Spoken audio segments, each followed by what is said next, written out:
আপনার ছবিটা পাঠাবেন। হ্যাঁ, যার মধ্যে প্রথম হচ্ছে এই সুন্দরী গাছের সৌন্দর্য এইভাবে দাঁড়িয়ে দেখলে বুঝতে পারি না, তার কারণ হচ্ছে পাতার উপরিভাগটা একটুখানি দেখুন ডিপ গ্রিন টাইপসের আছে, নিচের কালারটা হচ্ছে সিলভার কালার আছে।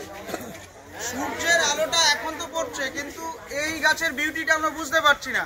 তার কারণ যদি এই পাতাটা উল্টে যায় হাওয়ায় কোনোভাবে, তখন যখন সানলাইটটা পড়ছে তখনই কিন্তু পুরো গাছটা সিলভার কালার হয়ে যাচ্ছে, তখন এই গাছের সৌন্দর্যটা অ্যাকচুয়ালি আমরা বুঝতে পারছি। আর তাছাড়া এই গাছের যে কাঠটা আছে, এই কাঠে কোনো পোকা তো অ্যাটাক করছে ঠিকই, কিন্তু কোনো রকম কোনো ড্যামেজ করতে পারছে না। এই কারণে এই কাঠের যদি আসবাবপত্র কোনো ফার্নিচার করা হয় প্রচুর হাই লংজিভিটি হচ্ছে, ঠিক আছে। আর তাছাড়া ম্যানগ্রোভ, এত বড় যে এই ম্যানগ্রোভ ফরেস্ট ওয়ার্ল্ডের লার্জেস্ট ডেল্টা আইল্যান্ড বলছে, এটা তো আর ম্যানমেড নয়, এটা তো ন্যাচারালি হচ্ছে। তো প্রত্যেকটা গাছের ফল গাছে পেকে তারপরে মাটিতে পড়ে বীজ অঙ্কুরিত হয়ে গাছ হচ্ছে, কিন্তু সুন্দরী গাছে জরায়ু অঙ্কুর উদ্গম হচ্ছে। ওই ফলটা গাছে থাকছে, গাছে থেকে তারপরে গাছেই পেকে গাছে থাকা অবস্থায় ফলের ভেতরে বীজটা উদ্গম এবং তারপরে মাটিতে পড়ে ফলটা একাই হচ্ছে, ঠিক আছে, জরায়ু অঙ্কুরিত।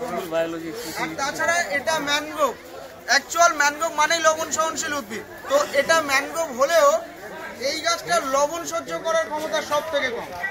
ওই কারণ ম্যাপটা দেখছি, এটা অ্যাকচুয়াল সুন্দরবনের ফুল ম্যাপ নেই, বলছে লাস্ট 200 বছরে সুন্দরবনের এরিয়া অর্ধেক হয়ে গেছে। টোটাল 15,550 ছিল, তার মধ্যে 60% হচ্ছে বাংলাদেশে আছে। বাংলাদেশে আমাদের 9,630 বর্গ কিলোমিটার, যার মধ্যে 9,630-এর মধ্যে ফরেস্ট ডিপার্টমেন্ট দুটো ভাগে ভাগ করছে। একটা হচ্ছে টাইগার রিজার্ভ ফরেস্ট, মানে জঙ্গল এরিয়া। এই যে সবুজ যেটা দেখছি, এটা টোটালটা সবুজ যেটা দেখছি, এটা হচ্ছে টাইগার রিজার্ভ ফরেস্ট, এটা ওয়েস্টল্যান্ড, এখানে কোনো জনবসতি নেই। আর একটা হচ্ছে ডিভিশনাল ফরেস্ট। এই ডিভিশনাল ফরেস্টটা হচ্ছে এই সাদা অংশটা। এই ডিভিশনাল ফরেস্ট হচ্ছে ধরে নিন লোকালিটিতে যদি কোনো স্পট থাকে, টুরিস্ট স্পট, সেখানে সেটাই হচ্ছে ডিভিশনাল ফরেস্ট। আর এটা হচ্ছে টাইগার রিজার্ভ ফরেস্টের আন্ডারে। আমরা আজকে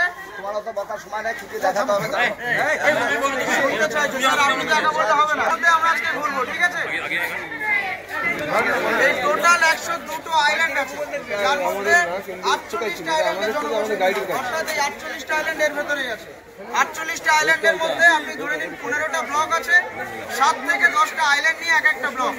আমরা আজকে শুধুমাত্র একটা ব্লকের আন্ডারে ঘুরতে পারছি, তবুও 5টা আইল্যান্ডের মধ্যেই ঘুরতে পারবো। সেই কারণে কতটা চান্সেস আছে আপনারা বুঝতেই পারছেন। 15টা ব্লকের মধ্যে একটা ব্লক, তবুও 5টা আইল্যান্ডের ভেতরে ঘুরবো। এর যে মেন পার্টটা আছে, এই জোনটাতে অ্যাকচুয়াল আমরা ঘুরবো, সেঞ্চুরিয়াস জোনটাতে ঘুরবো, 363 বর্গ কিলোমিটার। আর সব থেকে ভাইটাল পার্ট এটা হচ্ছে কোর এরিয়া, 1330 বর্গ কিলোমিটার, যেখানে কোনো মানুষজনের জেনারেল লোকজনের ঢোকার কোনো পারমিশন নেই। একটা থেকে 3টে স্পট আছে যেখানে আমরা যেতে পারি। একটা হচ্ছে নেতিনুপালি স্পট আছে, চামটা আছে, আর এই যে হলদিবাড়িতে, এই সমস্ত জায়গায় আমরা যেতে পারি। তাছাড়া আর কোথাও এই কোর এরিয়ার ভেতরে ঢোকার কোনো পারমিশন নেই, ঠিক আছে। আর এটা হচ্ছে বাফার জোন, বাফার এরিয়া, যেটা মাছ কাঁকড়া মধু সংগ্রহ করার জন্য, 893 বর্গ কিলোমিটার। আর যা কিছু জানতে চাইছেন ম্যাপ সম্পর্কে আমি বোটে গিয়ে করবো, চলুন।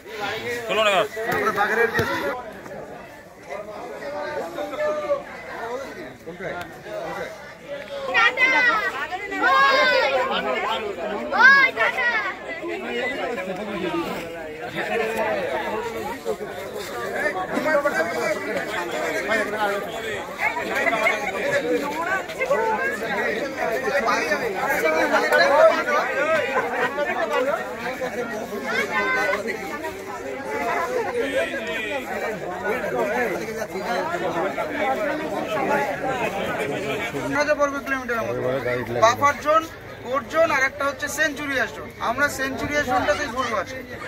বাফার জোনেও আমাদের ঢোকার পারমিশন নেই, তারপরে হচ্ছে কোর জোনেও আমাদের ঢোকার পারমিশন নেই। শুধুমাত্র কোর জোনের 3টে স্পট আছে,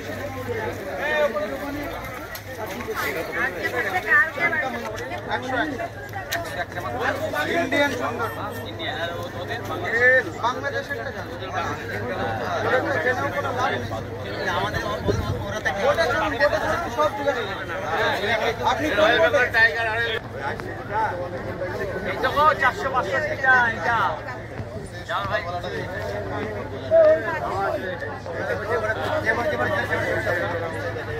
যারা যে বড় ছিল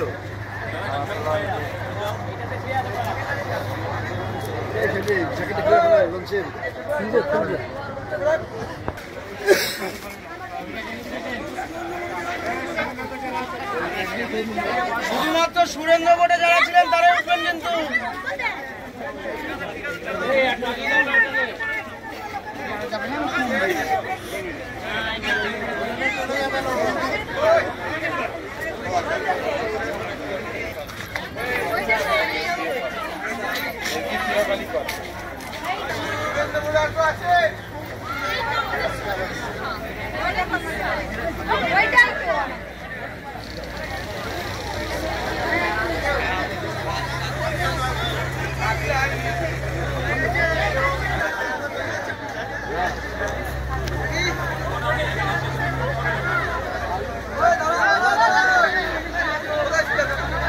দাম শুনলে তারা খুঁজতে পারবে না।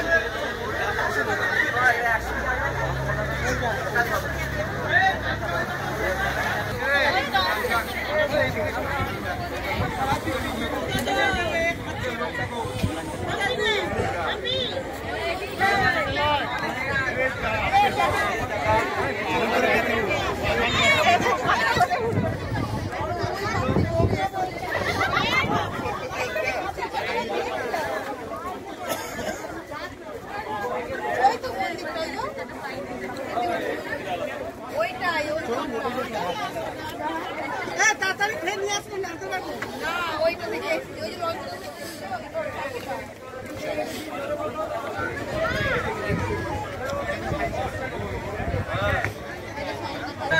চেক করে নিন সবাই, সবাই দেখাইনি তো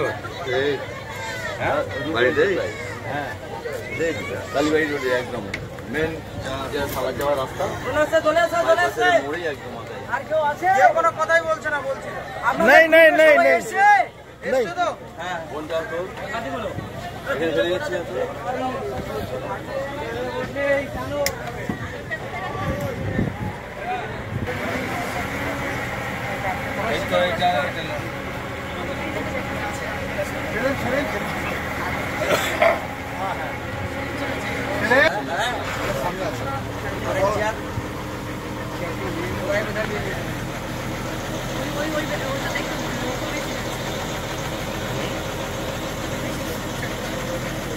ওটা তো বড় লোক তো চাপবে।